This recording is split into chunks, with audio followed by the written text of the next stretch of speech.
Hi, I am following the Spirit's prompting to jump on and tell you guys a story that was very impactful to me and very close to my heart. But as a few things, I have not been able to get on over this past while because I've been busy. We just listed our house and we're now showing it, and things have been kind of busy around here.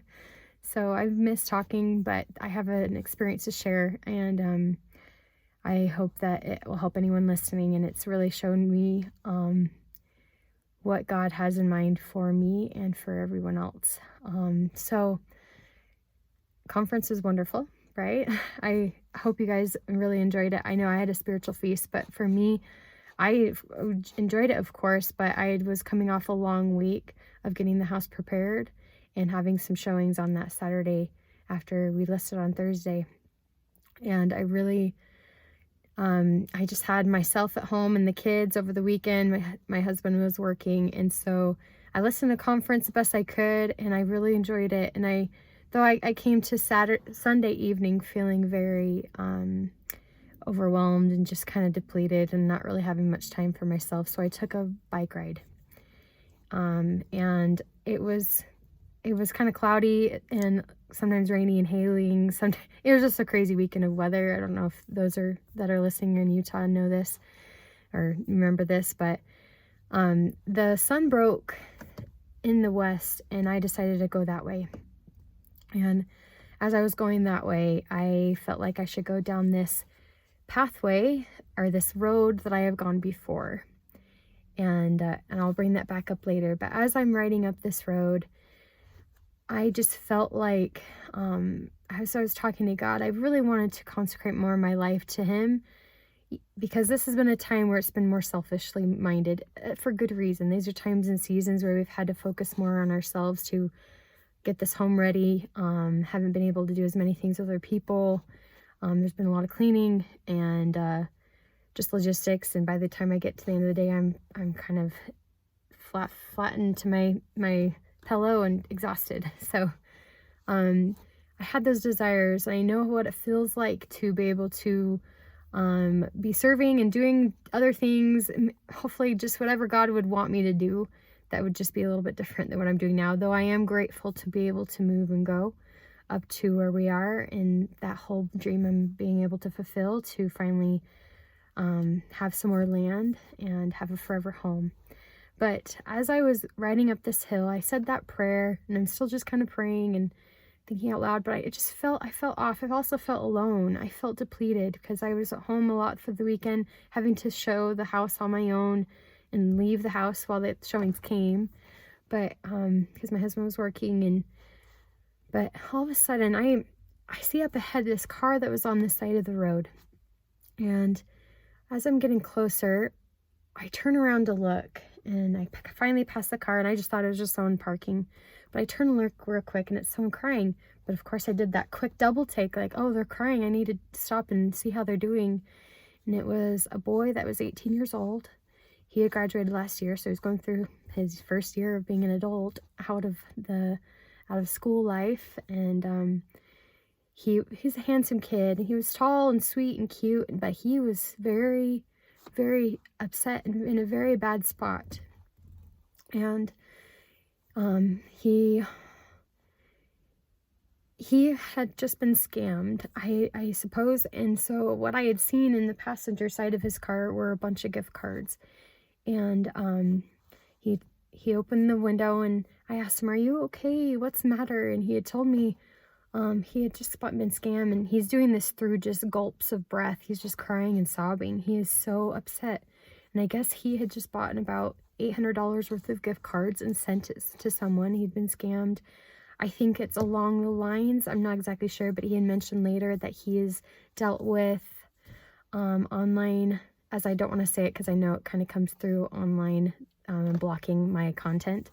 He's looked at bad pictures and has been through that whole rabbit hole for many years in his life, through his teenage life. And I'm guessing, as I'm putting two together, he had been blackmailed, or maybe just found himself in a very vulnerable spot and just gripping for whatever, and also in a bad addiction. And so maybe sending that kind of money $800 worth of Apple gift cards to someone that he doesn't know, and then he found out quickly, and he could tell. I kind of even was able to kind of glance at his phone. It sounded like he was asking, why are you doing this? Why?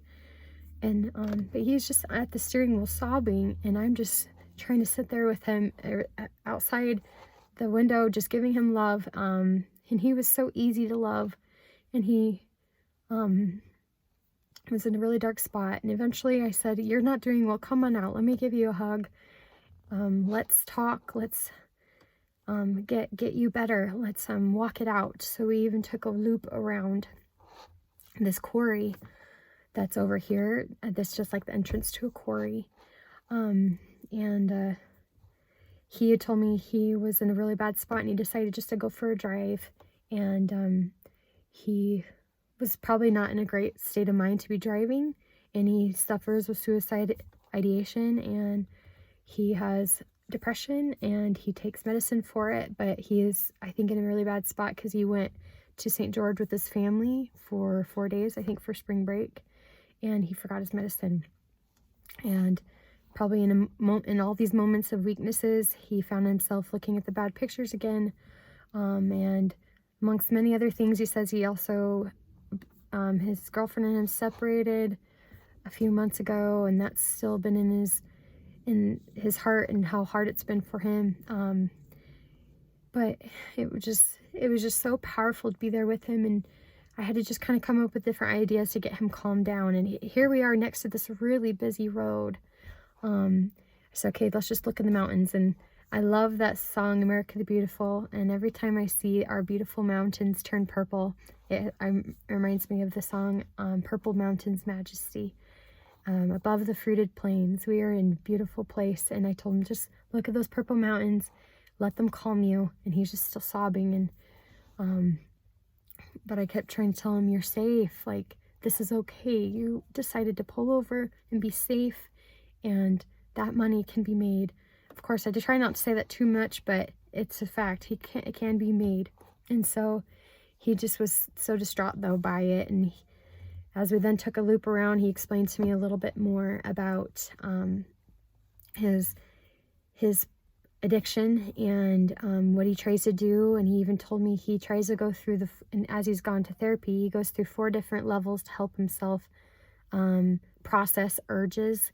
And so he says physical, mental, social, and sexual, and those different things, what he does to help himself when he gets to those points. Things like going outside, texting someone, watching a funny show. And I kind of told him, I've had the same thing too. I've had a really hard time with my mental, and when I have those really bad moments, I have to know what are my go-to things. And we laughed, and I laughed a little bit, and he did too. He never thought of, I told him I would watch SpongeBob or listen to Christmas music. If I could only listen to something, it would be Christmas music. If I had access to watching something, I'd watch SpongeBob on YouTube. And then he just was perking up like a flower, and I couldn't believe like all this was happening, and how well he was taking it, and how sweet he was. But it's all about him, helping him get better so he can drive home and feel better. And I just felt connected to him, and I felt like I've known him. And his name is Cade. And it was just, we kept doing a few of those laps, and we were with each other for about 40 minutes, and he eventually got better, and we would just talk. And he told me he feels like nothing when he's into his addiction like that, and he's mad at his friends for introducing it to him all those years ago. I don't think he's a member of a church, but he's just a sweetheart, and he was crying for help, and I was so grateful to be there for him. And it's been a blessing to me, because as I wanted to wrap around and share this road that I chose to go down is the same road I've gone down before in years past, when I felt like I wanted to throw myself onto traffic. So now I go down this road sometimes on my bike and remember how I have become healed, and I am better, and there's beauty. God has given me a new life and has made me a new creature and healed me. And how weird it is that it's turned around for me to find someone that's going through that exact same thing on the same road, and helping them through this really rough time.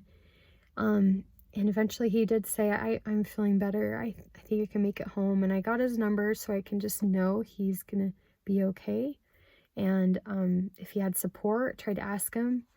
And I just felt like I knew more of what to say and act like because I have gone through those things. Sometimes you just need to be quiet. Sometimes you just need someone to listen, to be a listening ear. Sometimes you just need to stand next to them, know that someone is going through that with you. And I remember many, many times my husband doing this with me. Brady, he has been so wonderful through all those times, helping me through, just being there with me. And I feel like he's been able to carry that into his own job, being a paramedic firefighter, and all the crazy things he sees and a lot of mental things that many people that he sees in the general public go through. And I know he has a little bit of a knack for it now and helping them when they are just unconsolable and sobbing. And I just felt so touched to be able to be part of this. I knew I needed to share it. And it shared with me, it's a few things that I gathered from it. I'm not very eloquent with my words, but basically, God answers our prayers for our best good. Of course, I was praying and asking, and I had part of my prayers were, okay, what next creative thing could I do next? Should I come back to my passion project? Should I, the sky was the limit, at least for a little bit there in my thinking of, should I learn new piano songs? All these things in my brain. What should I do to help me feel more fulfilled and more creative and to fill my cup so that I can help others? But God answered it for me in a different way than I ever thought. The best way I can fill my cup is to serve others and to be there for them and to be willing to stop and help. And I think anyone, of course, would have stopped to help. It's just God had guided me to that point because I was trying. And I am all that much more blessed for it. Secondly, I learned that we are to truly look out for others as disciples of Christ. This is the gospel of finding those that are down and helping them up. And that is how we gather Israel. Though this is an experience that doesn't happen very often. We don't get these big, great experiences of a stranger that we meet and help, and that they're that willing to be helped. Like, he was just so willing to take that love. And he is a sweetheart. But most of all, we need to be day to day finding those opportunities in our own sphere, just with our own family, just the people around us, in our neighborhoods. But most of all, just it's the underlying feeling that we have in our life and following the Spirit. That's why there's no better time than now to be following the Spirit, because there are many miracles happening. I would say this whole thing was a miracle because it changed me. And as I came home, and I came home to my kids, they just watched Minions. They just needed to watch a movie while I was able to clear my head. And I came home. How do I explain this to them? I have to share this with them. And my son, as I shared it with him, my other girls thought it was interesting too, but my son, being a little bit older and understanding a little bit more, and how someone probably really was going through a hard time mentally, he just kept asking me more questions, and kind of was looking at me for the rest of the day.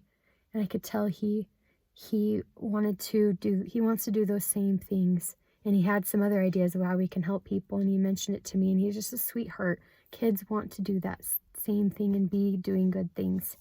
And it starts with us parents doing that and being the example for them. And the last thing it taught me was covenant confidence in conference. I think they talked about that.